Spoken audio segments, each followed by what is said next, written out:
Hello hi, मी कल्पना तिडके. कल्पना तिडके या रेसिपी मध्ये मी आपलं स्वागत करत आहे. जेवणाची चव वाढवण्यासाठी बनवूया चटणी. गॅसवर पॅन तापत ठेवूया. मी ही खुरसणी भाजून घेत आहे. अशा प्रकारची ही खुरसणी असते आणि त्यापासून आज आपण ही चटणी बनवणार आहोत. गॅस मीडियम ठेवायचा आता आणि छान अशी खमंग भाजून घ्यायची. तिचा तडका उडेपर्यंत आपण खुरसणीला छान भाजून घेऊया. तिला कारळाची चटणी पण म्हणतात. यामुळे आपलं वजन कमी करण्यासाठी, जखम बरी होण्यासाठी आणि हृदयविकारासाठी सुद्धा या चटणीचा खूप उपयोग होतो. आता वास पण छान सुटलाय मस्त आणि अशी तडतड उडायला लागलीये. अशी ज्यावेळेस खुरसणी अशी तडतड उडते त्यावेळेस समजायचं की आपली ही खुरसणी भाजून झाली आहे. खुरसणी भाजली गेलीये तर ती आता आपण ताटामध्ये काढून गार होण्यासाठी ठेवूया.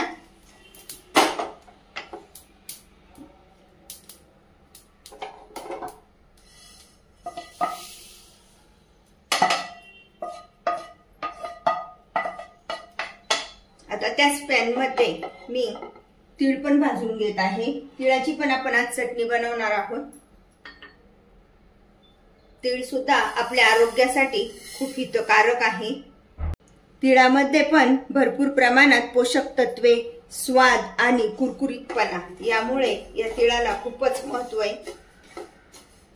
सजावटीसाठी पण आपण बऱ्याच गोष्टींना हे तीळ वापरतो. आज आपण खुरसणीची आणि तिळाची चटणी बनवत आहोत. तर मीडियम आचेवर असे भाजून घेऊया. एकसारखे भाजायचे म्हणजे छान भाजले जातात.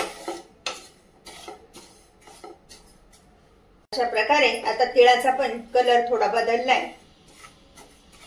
तिळाचा पण तडका उडायला लागला की समजायचे की आपले तीळ भाजून झालेले. आता आपले तीळ पण छान उडायला लागले तर आपण गॅस बंद करूया. चटणी बनवण्यासाठी मी त्यामध्ये हा ठेचून घेतलेला लसूण टाकून घेत आहे. प्रथम लसूण टाकून घ्यायचा. प्रथम खुरसणीची चटणी बनवणार आहोत तर त्यासाठी ही खुरसणी आता गार झालीये तर मिक्सरच्या भांड्यामध्ये आपण काढून घेऊया. हिंग जास्त नाही टाकायचा, थोडासा लाल तिखट आपण टाकणार आहे. हे साधं लाल तिखट आहे अर्धा चमचा आणि हे लाल तिखट अर्धा चमचा. अशा प्रकारे आपण हे तिखट वापरून आता ही चटणी बारीक करून घेऊया. छान बारीक झालीये. खूप जाड नाही ठेवायची, अशी ठेवायची म्हणजे छान लागते चटणी. आणि आपण त्यावर तेल टाकून मस्तपैकी तिचा आस्वाद घ्यायचा. हा ठेचून घेतलेला लसूण टाकून घेत आहे. प्रथम लसूण टाकून घ्यायचा. खुरसणीची चटणी आता तयार झालीये. तीळ पण आपले गार झाले तर आता आपण तीळ टाकून घेऊया आणि तिळाची चटणी बनवूया. अर्धा चमचा लाल तिखट टाकून घेत आहे. हे साधं लाल तिखट आहे ते पण टाकत आहे अर्धा चमचा. अर्धा चमचा मीठ, हिंग आणि तिळाच्या चटणीमध्ये मी टाकत आहे 1 चमचा साखर. अशा प्रकारे आपली ही झटपट बनणारी तिळाची चटणी खाण्यासाठी तयार. तिळाची शोभा वाढवणारी खुरसणीची व तिळाची चटणी खाण्यासाठी तयार. अशा प्रकारची चटणी तुम्ही पण बनवा आणि मला मात्र कळवा कशी झाली येते. लाईक अँड सबस्क्राईब करायला विसरू नका. पुन्हा आपण भेटूया नवीन रेसिपीसह. थँक्यू.